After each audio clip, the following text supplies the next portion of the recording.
Hi, I'm Jesse, and today on Jesse's Lego, it's time for another town update, so let's jump right in. So to start off the overview, which I hope to do every 2 months, that's when my last overview was. We're gonna start off with the bookshop. So I got this set just after I produced the last video, but since then I've been able to place it in the town. I really like the design of them and the return to the Parisian restaurant style of building. So I think they complement this street perfectly here. And that's another change that I made. So these buildings, the detective's office, the pet shop, the brownstone, they all used to be on the other side, which we'll get to in a moment. But now that they're over here on this side, it kind of looks like your quintessential little small town with the town hall at the end of the street. And then you've got the little buildings over here, like the pet shop, the detective's office, the barber, laundromat. My other street over there is shopping and dining. So this one's kind of the smaller services. And I just think it looks so perfect together. But coming back around, these little spaces here, I've sectioned them off in the hope that one day I'll be building another brownstone here in another color and another painted lady. I'm going to call them painted ladies because they look just like the painted ladies in San Francisco. And I intend to have another brightly colored one right here. Thank you to everyone who's helped me vote on the colors on Instagram. I got every color in the rainbow when I asked what color should I build a second one of these. Second one right here. I've got a dog park at the moment and I got a pond as placeholders. Both will be fixed up in later videos, so something to look forward to.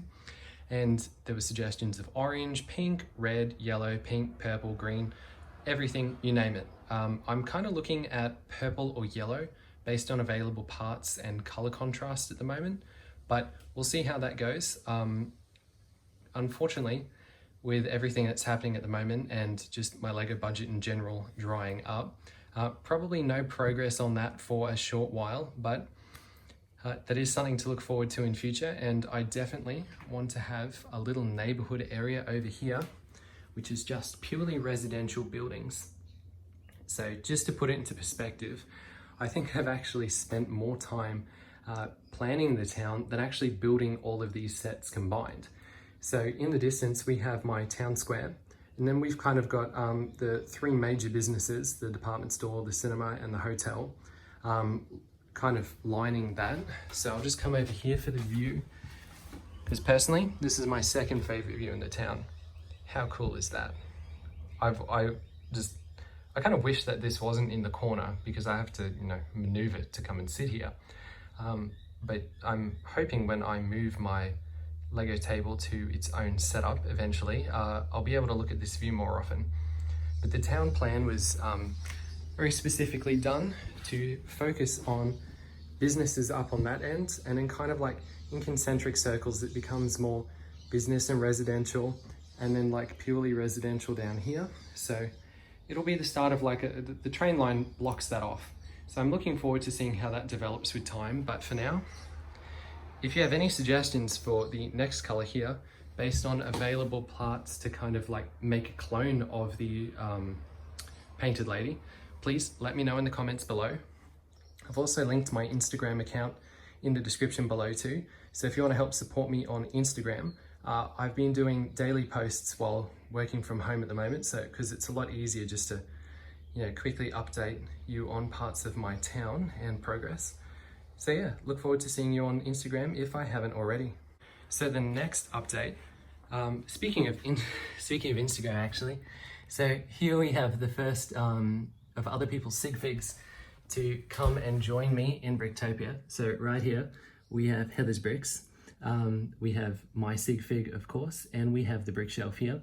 I believe that I am getting around both of their towns somewhere, so we'll stay tuned for that, but it's always nice to welcome new visitors into Bricktopia. So moving along here, and please ignore my Lego storage. These are all pre-assembled sets, and I kind of wish I had somewhere to hide them so that it wasn't in place of the video. But the view from the new park, well, this is actually, the park's not new. It's one of a couple that I've always wanted to include in Bricktopia. Great placeholders for upcoming modulars.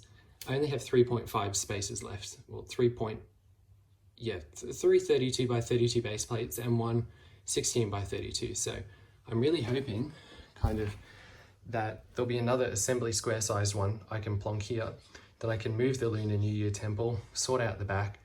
But yeah, that left an awkward gap when I rearranged this street, mostly because these two buildings came in. I wanted to kind of finish off this street, but that took away from over there. So anyway, coming back to this, I really like the view from this park. I feel like I would just like to come and take up one of the picnic tables or play some soccer and just kind of chill there. Like, that's the kind of atmosphere that I wanted to create. I've been told before, it kind of looks like a concrete jungle. So I'm doing everything I can to add in lots of greenery. Like instead of putting a light gray or dark gray wall in, I've used the pick a brick flower parts. I've also put two trees here. Sorry, kind of squishing behind those boxes. Put two trees here to kind of create some shade as well. Just really kind of a nice view. And I'm hoping that the rest of my town will look like that too, that this just isn't the one nice view in the whole street. But because I'm short on space, I try to use every available stud that I have. So moving, like I like to pave in behind and kind of like give backyards to the buildings, because the terraces and the little backyard areas are a few of the places that I can actually build and kind of make my own too, while increasing the green space. Case in point, the detective's office terrace.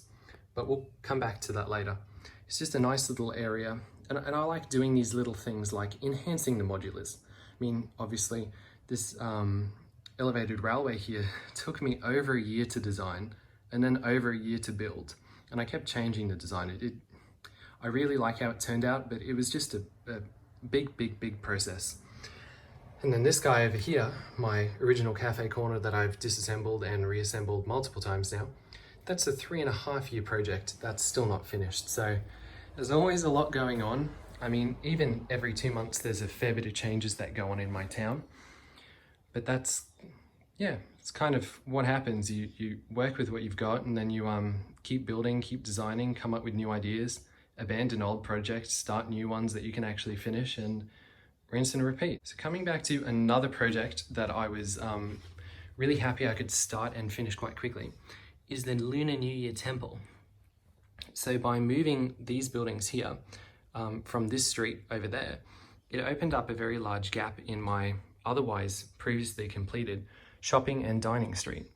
So I don't know what Lunar New Year temple is at the moment, whether it's just the facade of an old Chinese restaurant or it's a place of worship. But I think it kind of looks good next to the cinema, because they've got that similar sort of Asian influenced architectural style. And yeah, that's the little shell from these, I call them like town square sets. I don't know what you'd call them, but the city sets where they give you backless buildings that kind of look nice, but aren't exactly usable in a town like mine. They look great, but pushed up against a wall, but I don't have any walls to go and push them up against. So they look a bit out of place. But this one here, when I take the facades away, I just started building these one night and couldn't really stop using pick a brick parts that I had. So they're just kind of like they got nothing on the back. I need to design a back for them. But they were just supposed to look like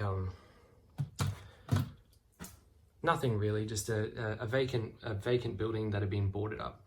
So when I come down here, it kind of looks funny without the facades behind. So I'm really glad that I had that epiphany and was able to put something in just so that it kind of blends in a bit better, because it's such a beautiful building. I mean, it's one of my favorites too. So I'm really glad to be able to include that in Bricktopia now.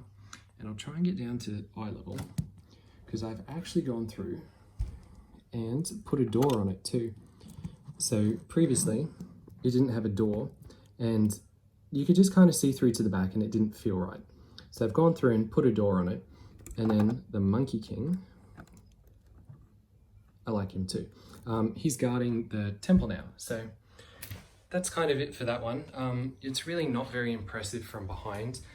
I do very much look forward to finally deciding what finally deciding what I'm going to do with this area here. I'm actually secretly hoping we get another assembly square sized building that will fit in perfectly, no questions asked.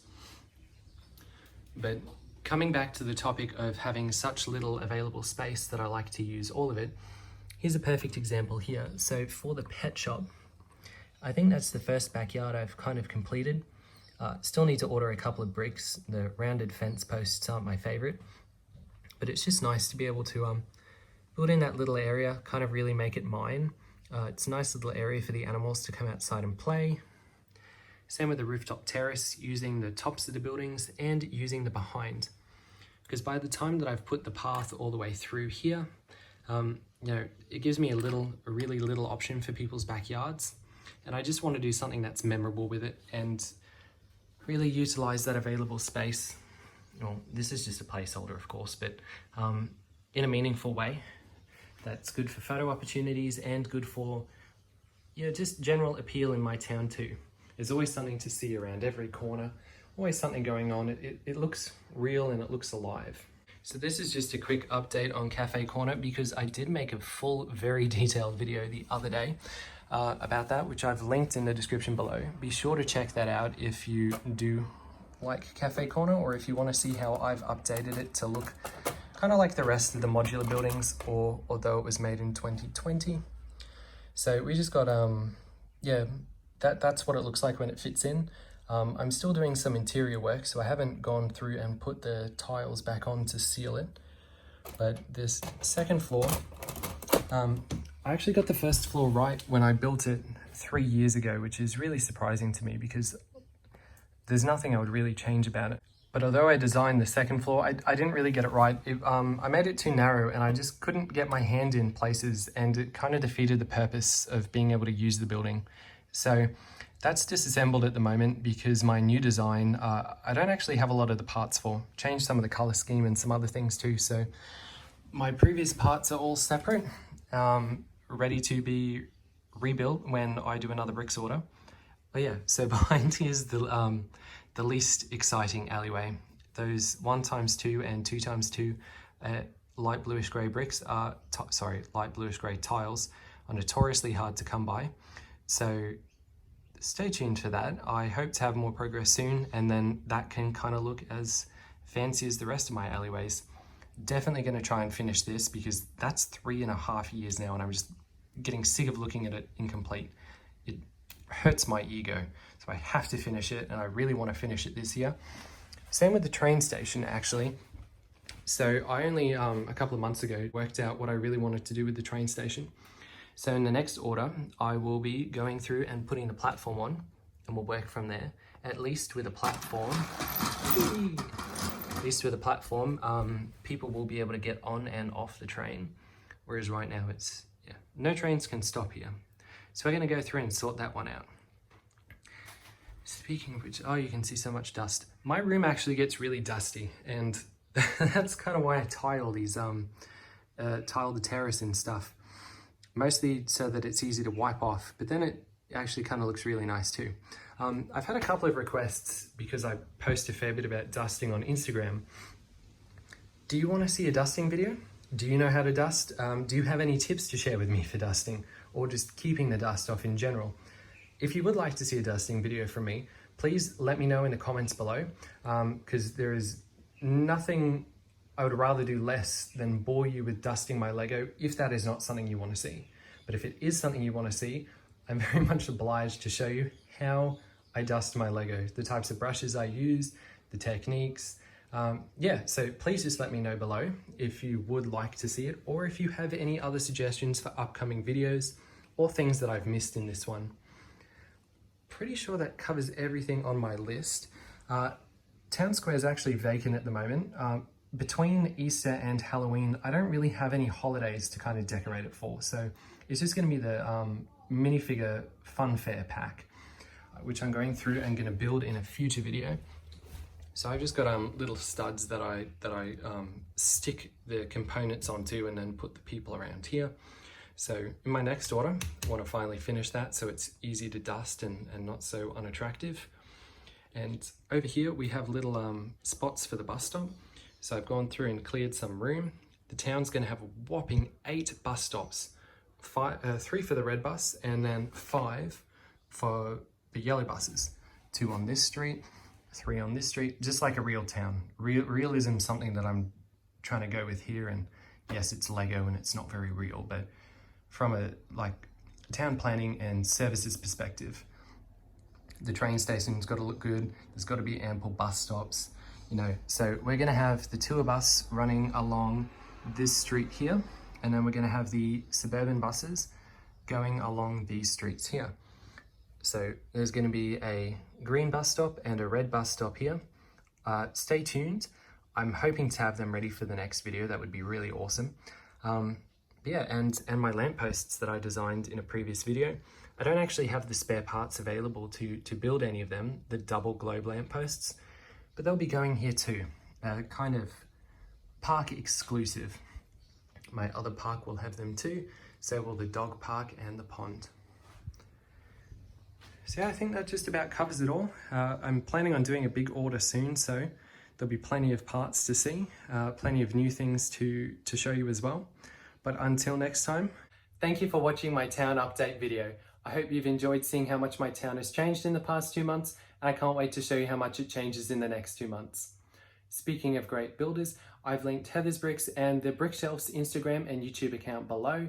They're both really great builders who are constantly expanding their towns and pushing the boundaries, and they inspire me to do so too.